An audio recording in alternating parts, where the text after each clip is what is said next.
Ik moet mijn excuses bieden, want ik kan niet zo goed in Nederlands. So ik ga in Engels. Ja, excuse me. Dear Mr.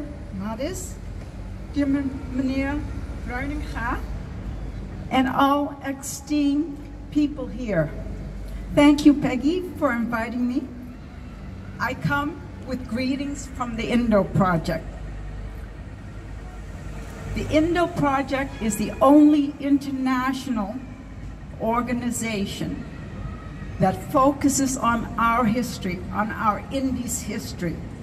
And we try to educate people in the English language who we are, our history, and our culture, because nobody knows about us. So, I'm Priscilla McMullen. I co-founded the Indo Project in America. Thank you for allowing me to speak.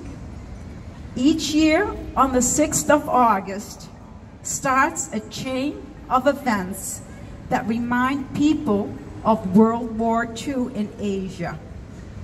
The media all over the world will start writing about Hiroshima and Nagasaki, both very tragic events which we all do not wish to repeat ever. For many of us, especially the ones who lived through World War II in the former Dutch East Indies, and that includes most of us here, these chains of events culminated and reached its apex. Reached its apex on this date, the 15th of August. The end of a nightmare that had brought pain, suffering, separation, and for many, even death. My father, Priscilla Kluge, spent more than 3.5 years as a prisoner of war in Japan, working in the mines of Nagasaki until one day he surfaced from the mines to see that the city had disappeared. I would not be here if my father had not survived the horrific hardships that later he could not barely talk about. My mother, Paulona Diaz, as a Herdenking with 7 children, did everything in her power to keep her children alive. Without help, without food,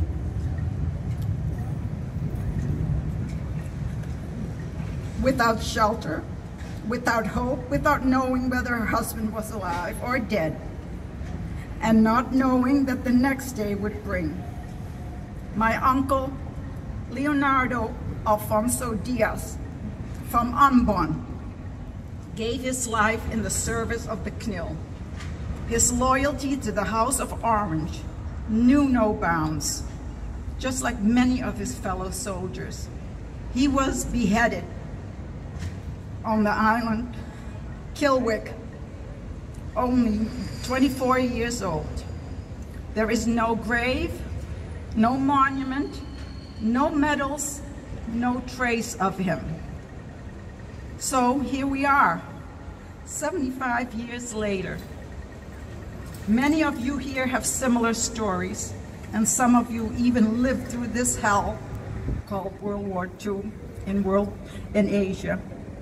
There are no words that can heal the wounds inflicted, no words that will work like a miracle to take your pain away. What we can do, the younger generation, is what we're doing today.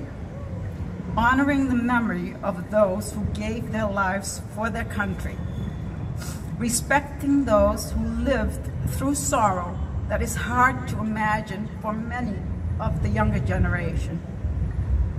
Respecting those who lived through sorrow that is hard to imagine, and we need to ensure that we do not forget your sacrifices, their sacrifices, that we make sure the ones who fought so hard in loyalty for their country are rewarded for their faithfulness, for their allegiance, and for the losses they suffered.